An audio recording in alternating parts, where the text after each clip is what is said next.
누군가 여러분에게 한국과 관련하여 전 세계에서 가장 유명한 것은 이라고 질문한다면 여러분은 어떤 답변을 하실까요? 아마도 많은 분들이 BTS라고 대답하실 것 같습니다. 한국 가수 역사상 최초로 빌보드 메인 차트 1위를 차지했고 전 세계적으로 가장 많은 팬을 보유한 보이그룹이기도 하니까요. 다이너마이트로 한국 가수 최초 핫백 1위에 이름을 올린 이래로 피처링으로 참여한 세비지 러브 리믹스 버전, 라이프 고즈 온, 버터, 퍼미션 투 댄스, 마이 유니버스까지 총 6개의 곡을 핫백 정상에 올렸는데 이는 최근 10년간 빌보드 메인 정상에 가장 많은 곡을 올린 기록입니다. 그런데 매번 새로운 신기록을 써내리는 BTS의 팬클럽 아미의 전세계 회원수는 얼마나 될까요? 그 어디에서도 정확한 수가 공개된 적은 없습니다만 데이터 분석 기업인 브랜드와치는 지난 2020년 온라인에서 BTS 언급량을 기준으로 약 1,800만 명으로 추산했습니다. 이를 군대로 환산한다면 한 개 사단이 약 1만 명으로 봤을 때 1,800개 사단, 한 개 군단이 약 5만 명으로 봤을 때 360개 군단 병력입니다. 매우 보수적으로 잡았을 때 이 수치입니다. 아미 센서스가 팬클럽을 대상으로 자체적으로 실시한 인구조사에 따르면 아미는 전세계 100개국 이상에 분포해 있고 응답자의 국적 상위 10개국은 인도네시아, 멕시코, 미국, 페루, 필리핀, 러시아, 인도, 한국, 브라질, 이집트 순입니다. 그런데 너무나 자연스럽게 우리의 뇌리에서 잊혀진 한국의 것이 있습니다. 바로 우리의 국기 태권도입니다. 혹시 올림픽 정식 종목이기도 한 태권도에 전 세계 수련인이 몇 명이나 되는지 생각해 보신 적이 있나요? 놀라지 마십시오. 최대 2억 명입니다. 세계 태권도 연맹에 가입한 국가가 210개국인데 이는 UN 회원국 193개국보다 많습니다. 미국을 비롯 전 세계 1억 5천만 명, 그리고 중국에서만 한국 전체 인구의 버금가는 5천만 명이 수련 중이라고 하죠. 이슬람교 신자들의 평생 소원이 메카를 방문하는 것이듯 전 세계 2억 명에 가까운 수련생들은 한국을 마치 메카와 같은 성지로 여기며 죽기 전 꼭 한번 방문하는 것이 소원이라고 하는데요. 태권도를 수련하는 한 이탈리아 청년은 한국은 내게 스승의 나라이며 아버지의 나라다. 어려서부터 태권도를 배운 나는 언젠가는 꼭 태권도 종주국 스승의 나라인 한국을 가고 말겠다는 꿈을 품고 있었다. 아마 태권도를 배우는 사람이라면 전 세계 어느 인종을 막론하고 태권도 종주국 한국을 방문하는 것이 가장 큰 소망일 것이다 라고 말합니다.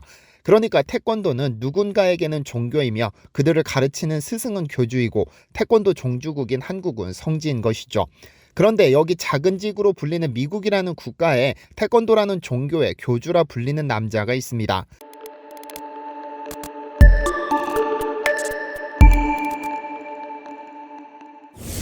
안녕하세요, 디스멘터리입니다. 지난 2000년 1월 미국의 국가이민포럼이라는 단체는 미국 역사상 가장 성공한 이민자 203인을 선정했는데 그 안에는 이준구라는 낯선 이름이 등장했습니다. 아인슈타인, 그레이엄 벨 등 미국의 역사를 바꾼 인물들 사이에 낀 유일한 한국인인데 미국 초등학교 교과서에도 실린 인물이기도 하죠. 아마 이 이름이 상당히 낯설다고 느껴지는 분들도 계시겠지만 이준구라는 인물은 미국에서 마스터리 또는 미국 태권도의 아버지라 불리고 있습니다. 그리고 한국의 태권도 역사에서도 절대로 잊혀져서는 안 될 인물이기도 합니다. 한때 세계 최빈국이었던 한국이 전 세계의 코리아라는 이름을 알린 계기는 1988년 서울 올림픽을 꼽을 수 있습니다. 이 올림픽에서 태권도는 사상 최초로 시범 종목으로 소개됐고 호주에서 열린 2000년 시드니 올림픽에서 정식 종목으로 채택됐습니다. 올림픽 정식 종목으로 채택된 덕분에 몸과 마음을 함께 수련할 수 있는 스포츠로 인식되며 전 세계적으로 수련생이 급격히 증가하기 시작했는데요. 하지만 이 태권도가 올림픽 정식 종목으로 채택될 수 있었던 계기는 점수화가 가능했기 때문입니다. 그간 태권도의 겨루기는 복싱과는 달리 발을 사용하는 일종의 싸움으로 여겼기 때문에 올림픽 종목에서 번번이 탈락했는데 겨루기용 보호장구가 개발 보급되면서 그 채택 가능성이 높아졌습니다. 그리고 이 보호장구를 개발한 인물이 바로 오늘의 주인공 이준구죠. 태권도의 정식 종목 채택과 관련했을 때 이 정도 업적을 남긴 인물이고 미국에서는 대통령의 특별 고문이자 옐친 전 러시아 대통령 특별 고문, 미 국방부 태권도 지도자, 미 해병대 태권도 지도자 등 굵직한 업적을 남겼고 무하마드 알리에게는 아큐펀치라는 필살기를, 이소룡에게는 발차기를 가르쳐준 전설적인 인물입니다. 좀 더 자세히 그를 살펴봐야겠습니다. 1932년 충남 아산의 학자 집안에서 태어난 그는 어릴 적 몸이 작아 친구들로부터 괴롭힘을 당했습니다. 그러다 16살에 처음 당수도를 접했는데 그를 지도했던 스승 이원국을 너무 존경해 언젠가 그처럼 훌륭한 태권도 사범이 되고 싶다는 꿈을 꿨습니다. 하지만 학자 집안답게 태권도를 탐탁지 않게 생각했던 아버지는 극구 반대했으나 작은 아버지의 도움으로 태권도를 계속해서 배울 수 있었습니다. 6.25 전쟁이 끝난 후 어릴 적부터 꿈꿨던 미국으로 유학을 떠나게 되는데요. $45를 들고 도미한 그는 사우스 텍사스 주립대 토목공학과에 입학해 학비 마련을 위해 교내 태권도 클럽을 만들었습니다. 그러던 어느 날 한 흑인 학생이 뒷문으로 들어오는 모습을 발견합니다. 1960년대 미국에서는 흑인 백인 분리법이 시행되고 있었는데 당시 학교, 식당, 대중교통 등에서 백인과 흑인이 분리했습니다. 이 모습을 발견한 그는 태권도에서는 누구나 똑같다, 정문으로 돌아오라고 지시했는데 그 학생이 바로 미국 흑인 최초의 10단 소지자 프레드 사이먼입니다. 사실 그는 미국 내에서 가장 유명한 태권도 스승이지만 그의 이름을 알린 계기가 있습니다. 텍사스에서 매주 토요일 태권도를 가르치던 어느 날 오후 그는 워싱턴 국방부 관계자로부터 전화를 한 통 받았습니다. 국방부 태권도 사범을 맡아달라는 부탁을 받은 그는 즉각 예스라고 답했습니다. 태권도를 전 세계적으로 보급하기 위해서는 반드시 워싱턴 정치권과 친분을 쌓아야 한다고 생각했던 그는 즉각 워싱턴으로 떠났는데 그의 꿈은 산산조각 났습니다. 그를 초청했던 직원이 퇴직해버려 낙동강 오리알 신세가 된 것이죠. 꿈을 포기할 수 없었던 그는 이참에 자신의 이름으로 된 태권도 도장을 차리자며 1962년 6월 28일 준리 태권도 도장을 오픈합니다. 미국 최초의 태권도장이 오픈한 것인데 워싱턴은 6월 28일을 준리의 날로 선포해 기념하고 있습니다. 태권도장을 오픈한 그는 즉각 마케팅을 시작했습니다. 전 세계 태권도를 보급하려면 각국에서 파견된 대사들과 친분을 쌓는 것이 좋겠다 생각한 그는 각국 대사들에게 직접 편지를 보냈죠. 대사들의 자녀들을 태권도장으로 보내달라 요청하면서 태권도뿐 아니라 인성, 학교 성적까지 약속하는 편지였습니다. 각국 대사들의 자녀가 태권도를 배운다는 소문이 순식간에 돌기 시작했고 수강생은 어마어마하게 몰렸습니다.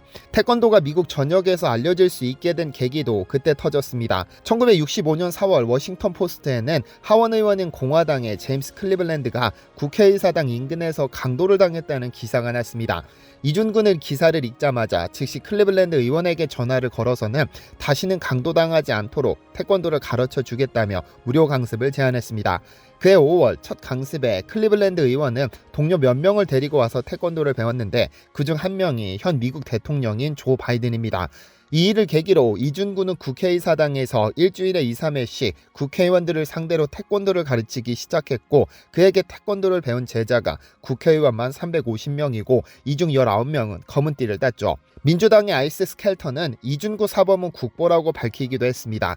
이런 여러와 같은 반응이 이어지면서 워싱턴의 4개 방송국은 매일 그를 출연시켰고 이를 계기로 거의 모든 미국인이 태권도라는 스포츠를 알게 됐습니다. 잠시 언급했듯 그는 국회의원뿐 아니라 전 세계에서 워싱턴으로 파견한 각국 대사들의 자녀들에게도 태권도를 가르쳤습니다. 외교관들은 그에게 자녀들을 보냈고 귀국한 후에도 자국에도 태권도 사범을 파견해달라 요청해 왔는데 이것이 계기가 되어 전 세계 181개국에 태권도가 보급된 것입니다. 그는 문을 걸어 잠근 소련으로도 눈을 돌렸는데 공산주의가 붕괴되면 소련에서는 무분별한 자유로 혼란이 생길 것이라 예상해 소련에도 태권도장을 오픈하는데요. 1989년 소련에 처음 태권도장을 설립할 당시 소련 내에서는 그 종류를 불문하고 무술은 불법이었는데 이준구는 체육부 장관을 만나 태권도의 진정한 목적을 설득시켜 합법화를 이끌어냈습니다. 국가의 정치 체제를 이준구라는 인물 혼자서 바꿔버린 것입니다. 물론 소련이 붕괴하고 러시아가 들어섰지만 태권도만은 그 명맥을 유지했고 현재까지도 유지되고 있는데요. 이준구가 이소룡과 무하마드 알리에게 태권도를 가르쳤다는 것은 아주 유명한 일화입니다. 이소룡과 처음 대면한 것은 1964년 캘리포니아 롱비치에서 열린 국제 가라데 대회였습니다. 당시 이준구는 32세, 이소룡은 23세였는데 경기 참가가 아니라 주최 측의 요청으로 시범을 펼치기 위해 대회장을 찾았습니다. 이소룡은 이준구의 높이차기를 부러워했고 이준구는 이소룡의 권법을 부러워한 것으로 알려졌는데요. 이준구의 발차기를 부러워했던 이소룡에게는 옆차기, 돌려차기, 뒤돌려차기 등을 가르쳐 주었고 둘은 친형제 이상의 우정을 나눈 것으로 알려졌습니다. 지난 2011년 이준구는 이소룡과의 관계를 회고한 브루스 리 앤 아이라는 자서전을 출간했는데 이 책의 서문은 이소룡의 부인인 린다 리 카드웰이 직접 쓰기도 했습니다. 유명 영화배우이기도 했던 이소룡은 이준구를 영화의 길로 이끌어 1973년 한국 홍콩 합작영화 태권도가 타격할 때라는 영화에 출연하기도 했는데요. 영화에서 이준구는 일제강점기 독립투사 이진동을 연기했는데 당시 홍금보가 조연으로 출연했습니다.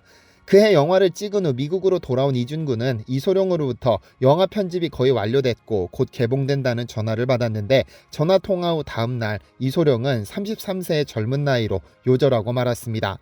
이준구에게 태권도를 배운 유명인 중에는 무하마드 알리라는 전설적인 복서도 있었는데요.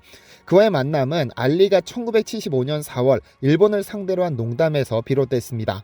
한 파티에 참가한 알리는 그 자리에서 일본 아마추어 레슬링 협회장 하타 이치로를 만났는데 그에게 동양의 격투가 중 누구라도 나를 이긴다면 100만 달러를 주겠다는 농담을 던졌습니다. 그리고 이 사실이 언론을 통해 알려지자 알리 타도를 외치던 일본에서 한 레슬러가 도전장을 내밀었는데 그가 바로 일본 레슬링계의 전설인 안토니오 이노키입니다. 알리가 그와의 대결을 수락하면서 1976년 6월 26일 세계 대결이라는 이름으로 경기가 잡혔는데요. 이 경기를 준비하기 위해 이준구를 소개받은 알리는 트레이닝을 시작했는데 이준구는 그에게 힘보다 속도를 키우면 파워가 배로 늘어난다는 가르침을 내렸습니다. 자신이 가진 천부적인 힘에 속도를 추가한 아큐펀치를 필살기로 장착한 알리는 조 프레이지어를 상대로 아큐펀치에 의한 승리를 거뒀습니다.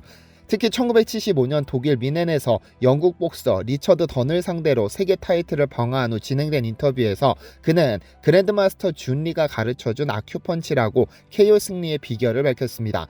덕분에 이준구의 존재감이 다시 한번 세계를 뒤흔들었죠. 그리고 이듬해 알리와 이노키는 도쿄 부도칸에서 경기를 펼치게 되는데 이준구는 직접 일본으로 가 경기를 지도했습니다.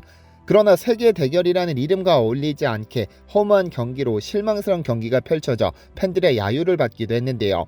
경기 후 이준구는 알리에게 한국을 방문할 것을 요청했는데 인터뷰에서 알리는 미스터리의 힘이 컸다. 나의 스승 이준구라며 한국을 방문한 이유를 밝히기도 했죠.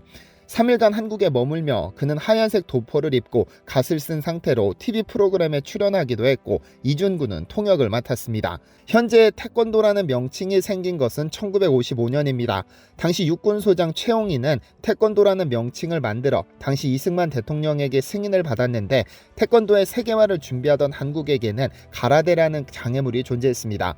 태권도보다 먼저 세계 시장으로 진출한 가라데는 북미, 유럽, 중남미 등지에서 견고하게 뿌리내리고 있었고 태권도가 가라데를 앞서는 것은 불가능해 보였죠. 1972년 국기원을 설립하고 세계 태권도 연맹이 창설됐지만 태권도라는 이름이 워낙에 홍보 효과가 없어 코리안 가라데 또는 코리안 스타일 가라데라고 알려야 했습니다. 그러나 이준구 등을 비롯한 지도자들이 한국의 태권도와 일본의 가라데를 분리해서 알리기 위해 고군분투했고 이러한 노력들이 합쳐져 1980년 IOC 총회가 세계 태권도 연맹을 정식 단체로 승인했습니다. 그리고 1994년에는 하계올림픽 정식 종목으로 채택되어 2000년 시드니 올림픽부터 정식 종목으로 등장했는데요. 이제 태권도는 가라데를 포함한 우슈 등 모든 무술을 뛰어넘어 전 세계인들이 즐기는 스포츠로 자리 잡았고 이제 가라데가 재패니즈 태권도 또는 재패니즈 스타일 태권도로 불리는 상황이 펼쳐졌습니다.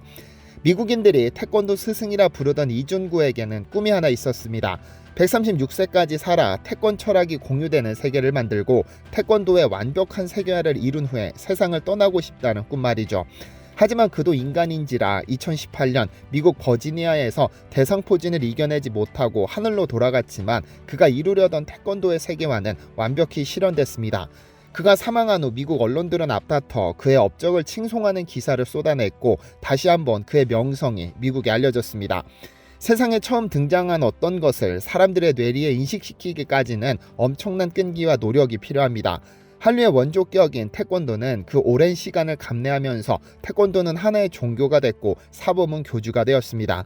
물론 이 과정에서 이준구라는 한 명이 모든 역할을 다한 것은 아니지만 미국이라는 상징적인 국가에서 태권도의 아버지라 불리던 그의 가치는 분명 인정받아야 합니다. 더 큰 성공을 직접 목격했다면 더 좋았겠지만 유엔 회원국보다 많은 국가에 보급될 수 있던 주춧돌이 된 것에 감사하는 마음을 담아 영상을 종료하겠습니다. 시청해주셔서 감사합니다. 디시멘터리에서는 여러분의 제보를 기다립니다. 제 채널에서 다뤘으면 좋겠는 뉴스 또는 널리 알려졌으면 하는 영상은 디시멘터리 네이버.com으로 보내주시면 소중히 제작하겠습니다. 시청해주셔서 감사합니다.